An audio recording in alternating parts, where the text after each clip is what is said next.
Gérer le mental.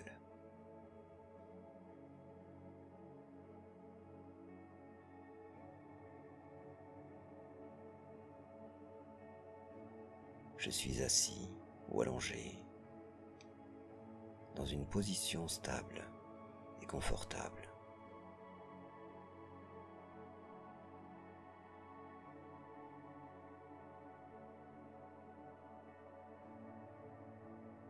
Je respire par le nez.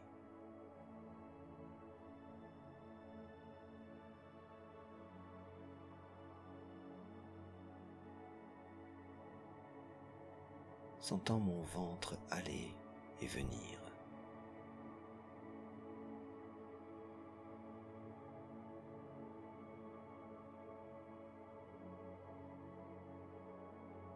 Veillant à installer une respiration nasale, abdominale, douce et tranquille.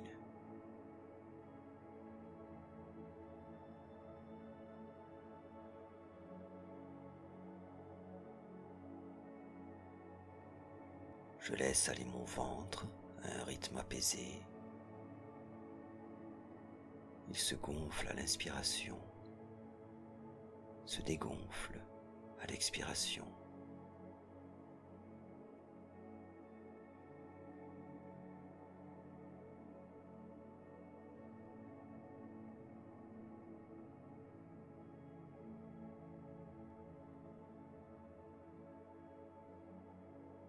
Mon souffle sortant de plus en plus tranquillement, doucement.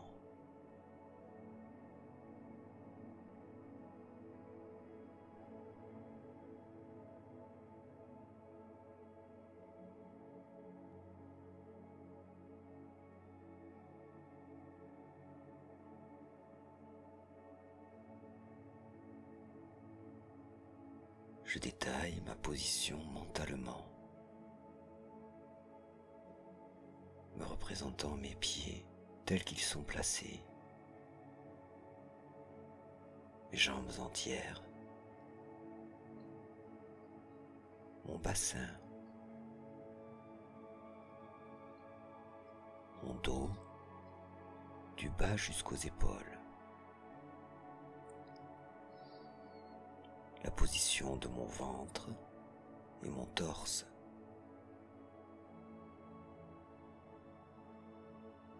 celle de mes bras, des épaules aux poignets, en passant par les coudes,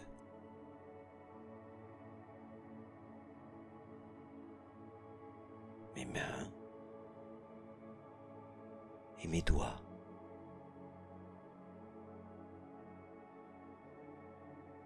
Je reviens dans les épaules pour monter le long du cou.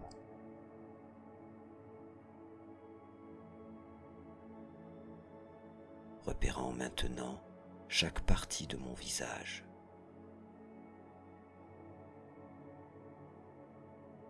Représentant mon menton,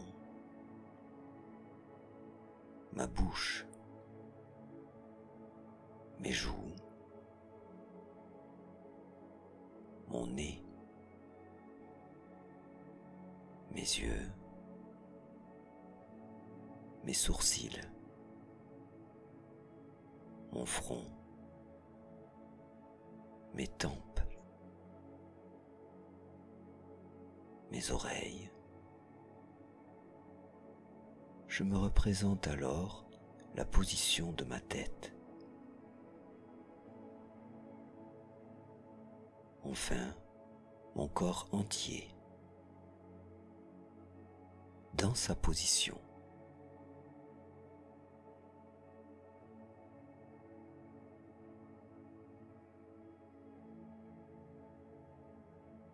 Je me sens installé dans mon corps entier,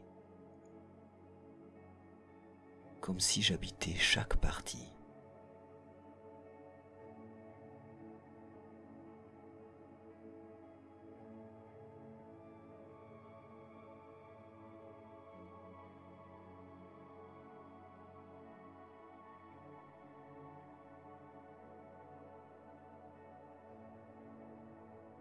Présent dans tout mon corps, je profite un moment du calme en moi et autour de moi.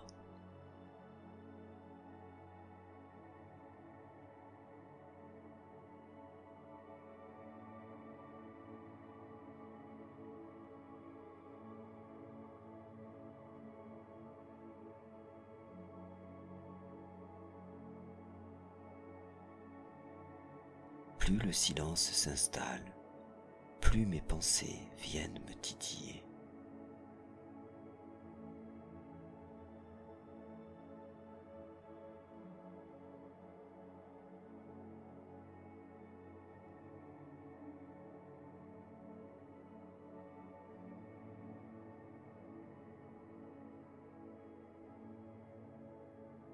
Alors que je suis en méditation et que les rythmes ralentissent en moi, certaines parties de mon système nerveux continuent de s'activer.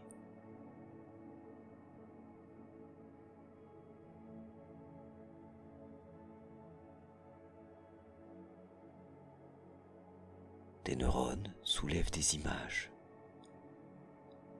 le rappel d'un événement passé, d'un projet important, d'une personne pour laquelle mes sentiments se bousculent. Cela éveille des sensations.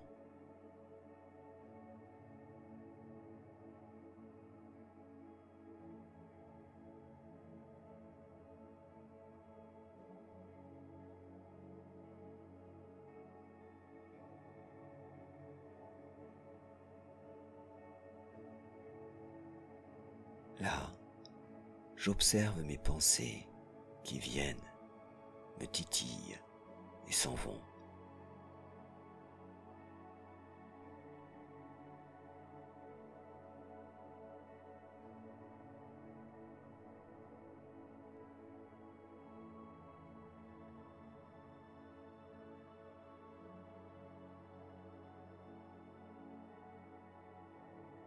Me raccrochant au calme autour de ma position, au calme du moment, dès qu'une pensée m'absorbe un peu.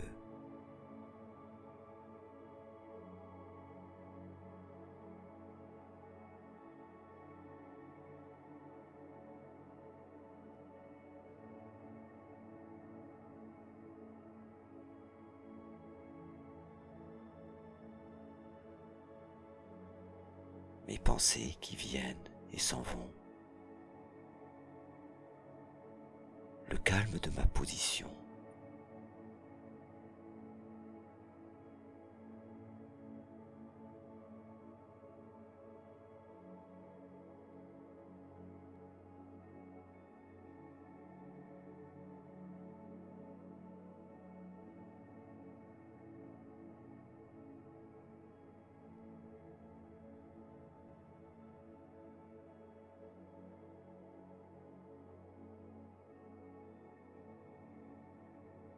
Laissant venir les pensées, je perçois par moments des sensations accrochées aux images mentales.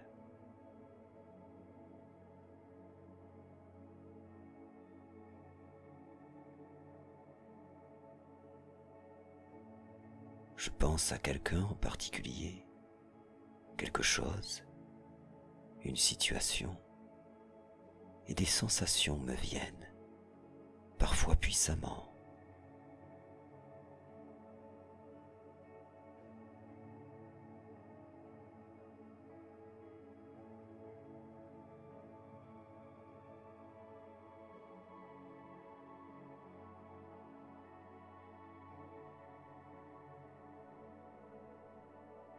Cette liaison entre images mentales et sensations s'est construite et se construit encore au fur et à mesure que je vis les choses.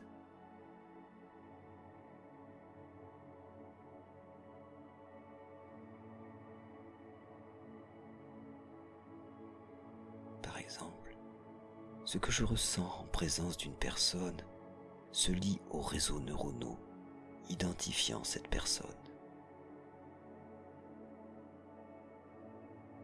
Alors, quand ces réseaux neuronaux s'activent, ils activent les sensations auxquelles ils sont liés.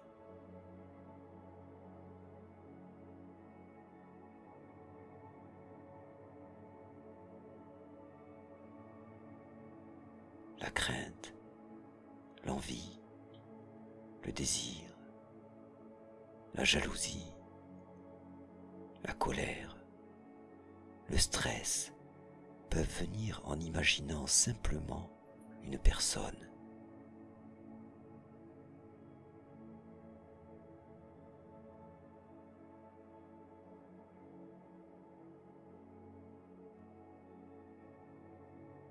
C'est ainsi que je marque les choses, leur donnant une teinte, une atmosphère, un voile difficile à modifier.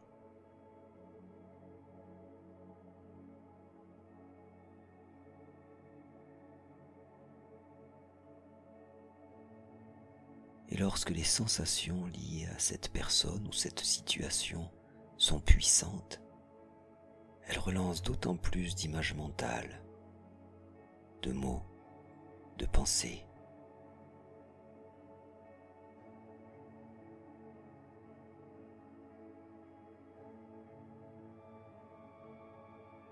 Très vite, ça tourne en boucle dans ma tête.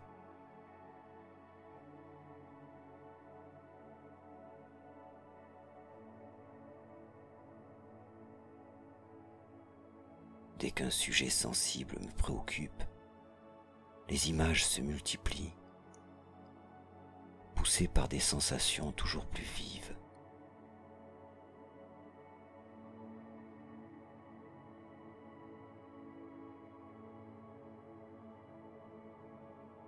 Ma pensée analyse, raconte, extrapole, se répète.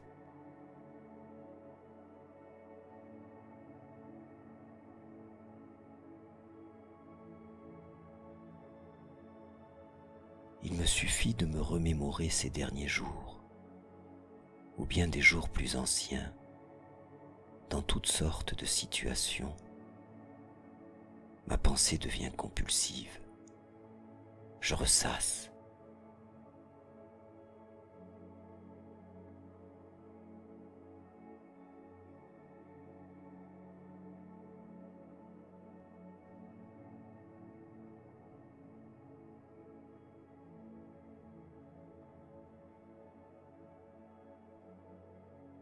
Tournant et retournant les mêmes histoires, les mêmes réflexions, les mêmes désirs, regrets, anxiété, colère, jalousie.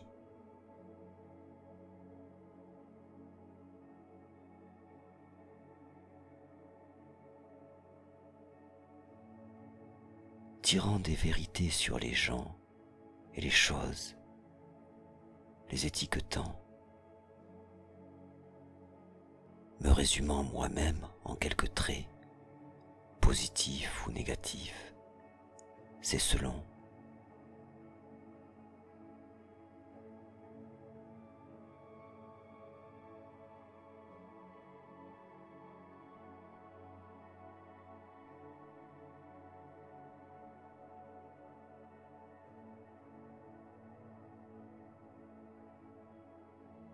Dans ces moments, mes attitudes et mes gestes changent. Je tourne et je vire. Mes traits sont tendus. Mes membres remuent inutilement et nerveusement. Je gesticule.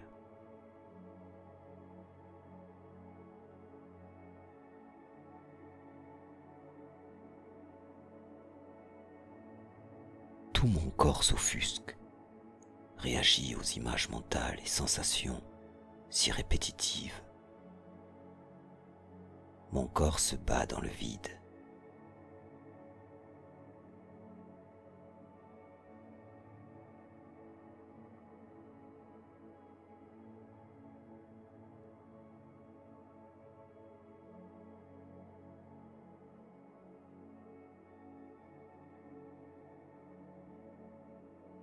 À chaque fois, je deviens le mental. Je m'identifie à ces pensées. Je les vis comme si elles étaient moi.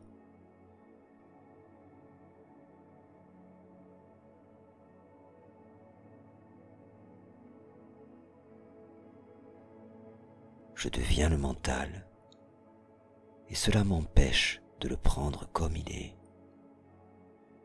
Une fiction, un résumé, une réduction, une hypothèse toujours imparfaite.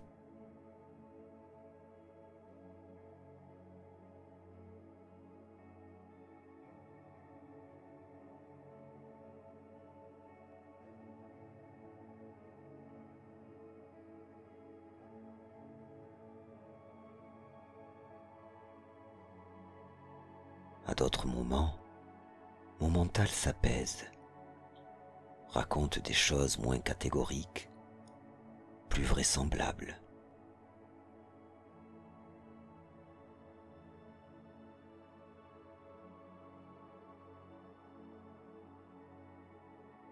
J'en arrive même à me demander comment j'ai pu me mettre dans tous ces états.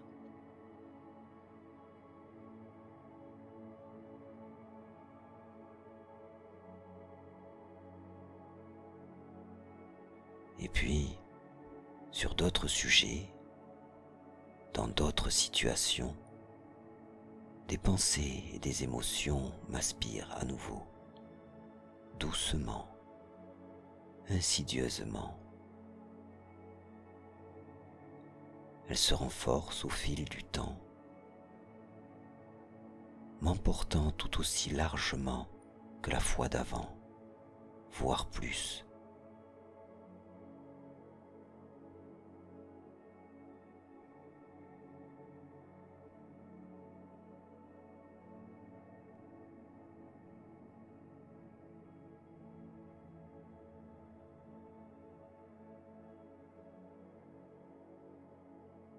Au final, je reste le jouet du mental.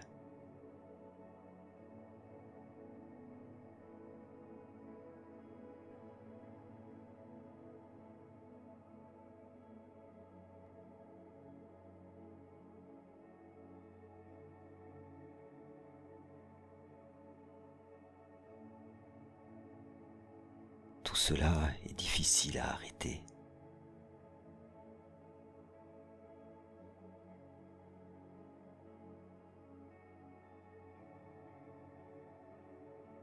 C'est difficile car cela passe par un réseau neuronal particulier, le réseau par défaut.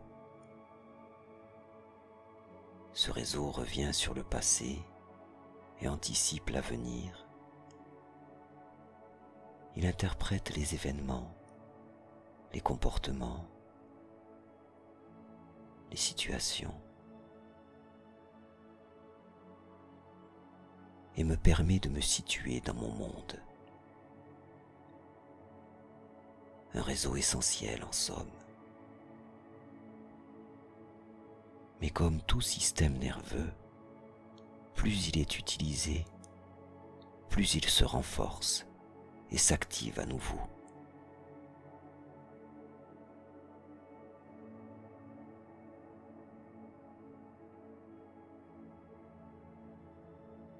Si je ne le gère pas, si je ne l'entretiens pas, il s'emballe et m'immerge dans la pensée compulsive.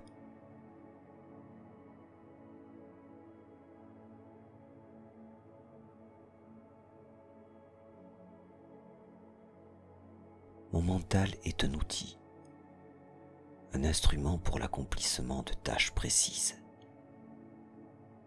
Une fois ces tâches effectuées, je peux déposer cet outil.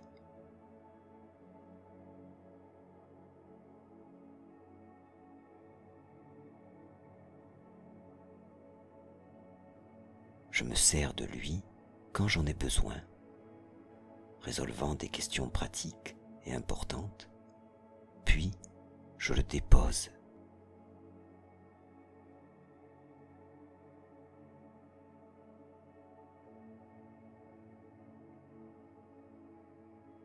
je le dépose en commençant par l'observer.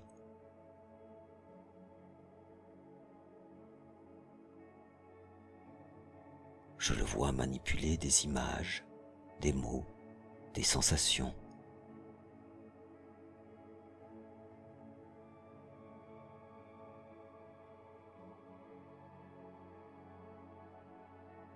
Je l'observe de loin faire son manège et je m'en sépare.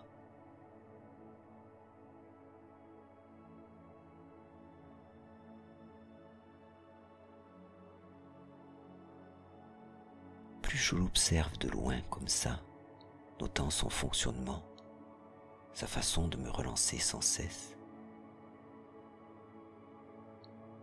plus je me sens présent.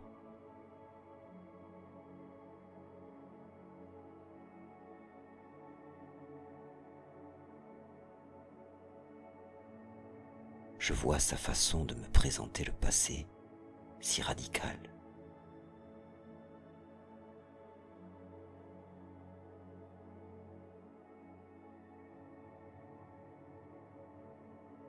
Je vois les fictions qu'il fabrique s'agissant de l'avenir.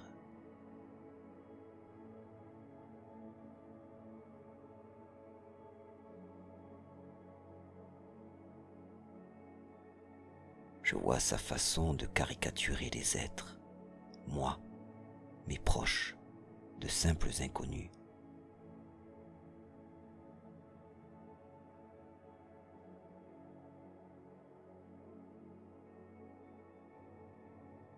Je vois comment il résume, comment il tord le monde.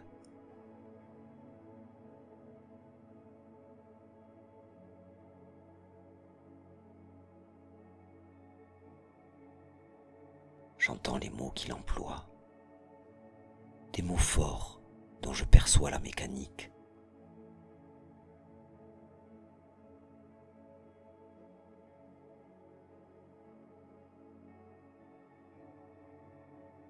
Je vois tout ça.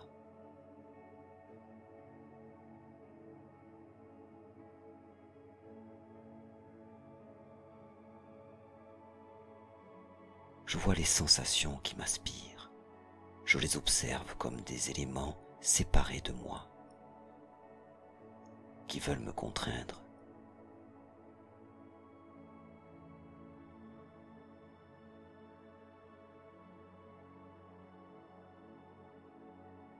Je vois tout ça de loin, et ce n'est pas moi.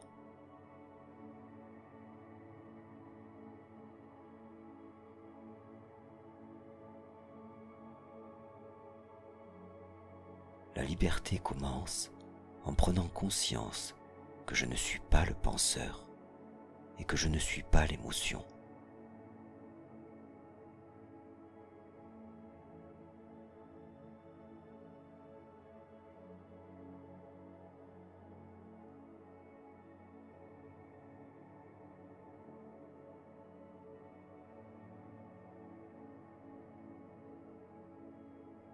Dès l'instant où je me mets à observer le penseur et à observer l'émotion, ma conscience s'éloigne du mental et je peux le voir avec tout ce qu'il brasse.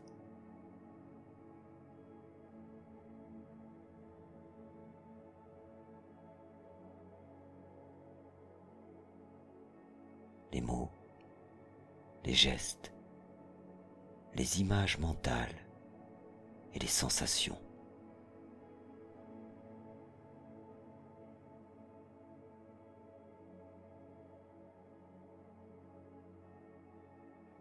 Je le vois comme j'observe quelqu'un d'autre. Et forcément, il n'est plus moi. Il ne m'aspire plus si radicalement.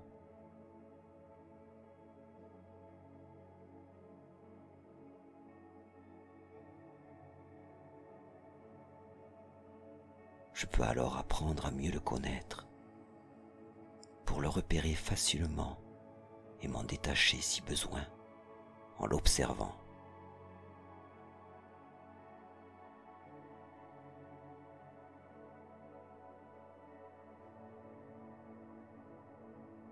Je me concentre sur ces schémas de pensée, les vieux disques qu'il joue et rejoue dans ma tête, les mêmes chansons depuis des années. J'observe le mental.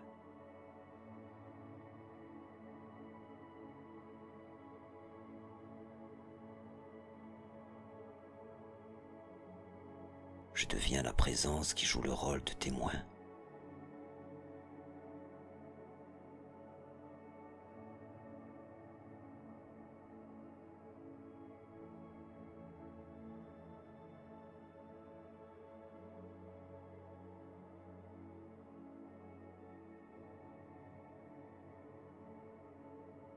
Je me remémore mes pensées qui deviennent compulsives, toutes les variations qu'elles contiennent.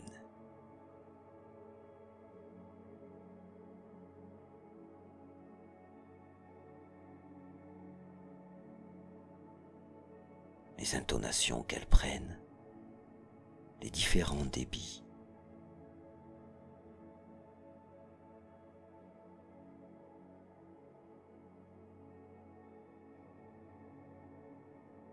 Les tons qu'elles affichent, les sujets qu'elles manipulent.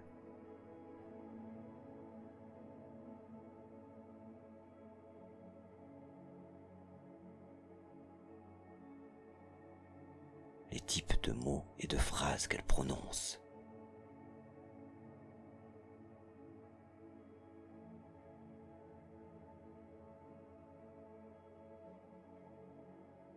J'observe de loin comme un spectateur détaché.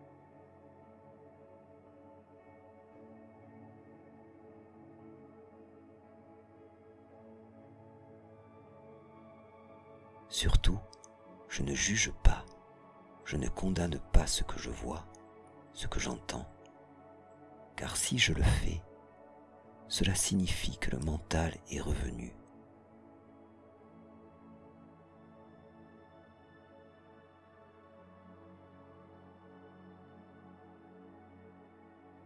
Je prends conscience qu'il y a sa voix et qu'il y a quelqu'un qui l'écoute et qui l'observe.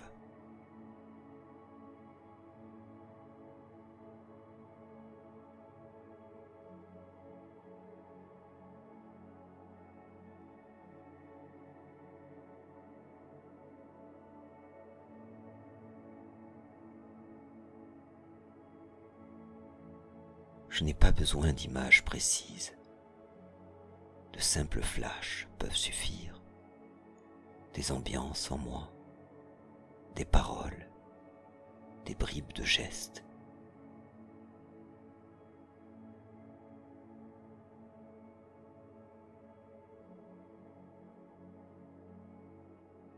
Je me remémore les traits tirés de mon visage, traduisant mes sensations de peur, de colère, de déception, d'anxiété, de joie surjouée ou de peine quand je ressasse.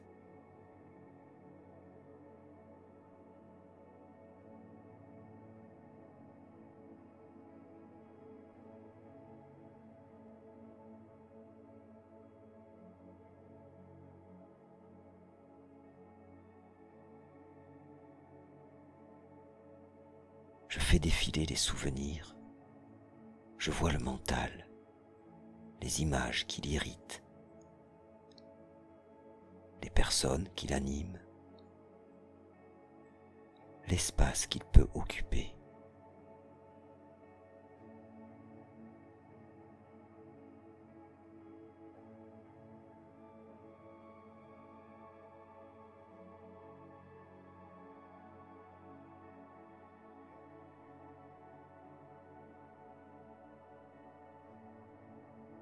Il ne s'agit pas de porter un jugement sur lui, juste m'en rappeler.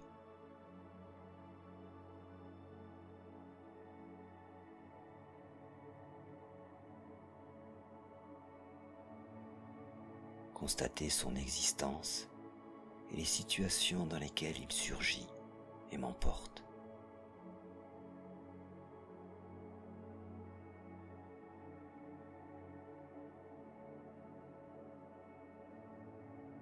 Je cherche aussi des adaptations de mon mental selon mes interlocuteurs.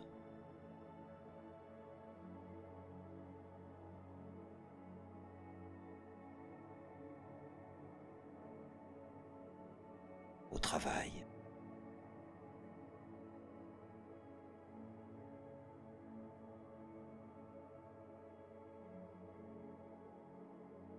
avec mon compagnon ou ma compagne.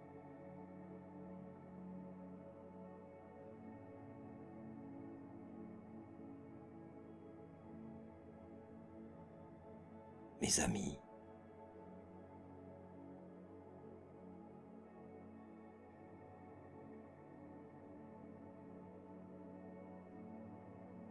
mes enfants,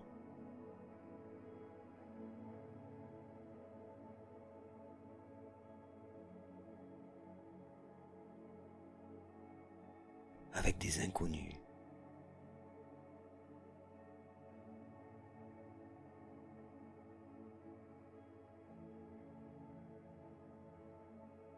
des membres de ma famille,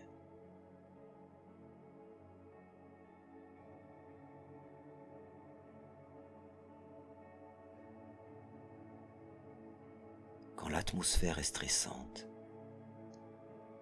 en pleine dispute ou après,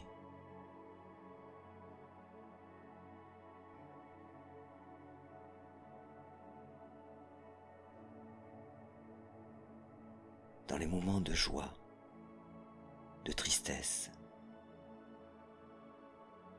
d'enthousiasme,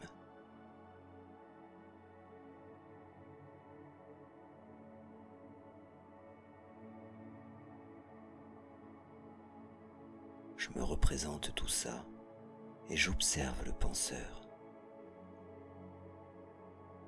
Je deviens la présence qui joue le rôle de témoin. J'observe le penseur.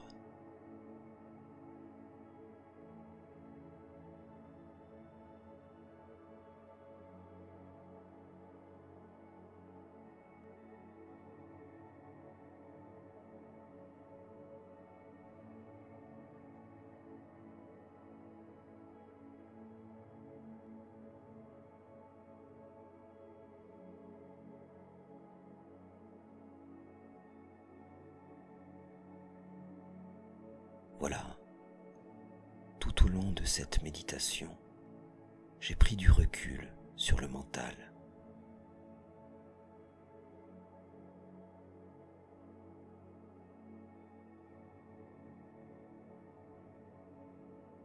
Et surtout, j'ai mis des marqueurs sur mes ressassements,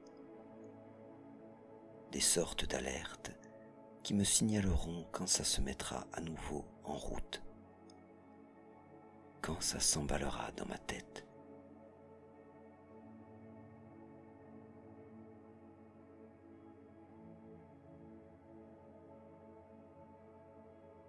Une fois en situation, je m'en rendrai plus facilement compte et j'aurai alors le choix de le suivre ou le laisser aller en l'observant de loin.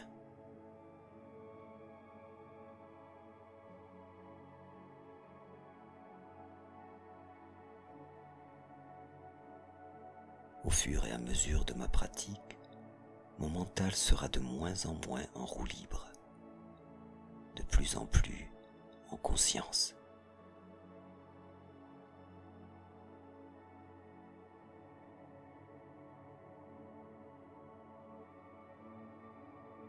Enfin, je reviens à mon corps, assis ou allongé, le dos droit, la tête regardant devant et les yeux fermés.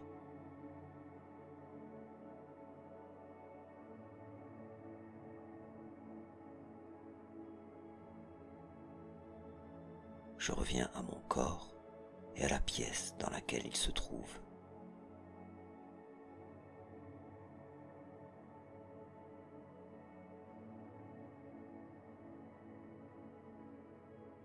Doucement, je remue mes doigts et mes mains.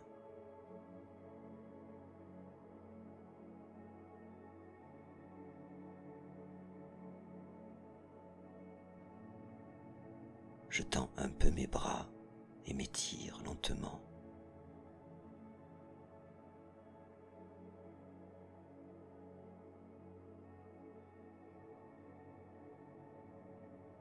Enfin, quand ça me va, j'ouvre les yeux.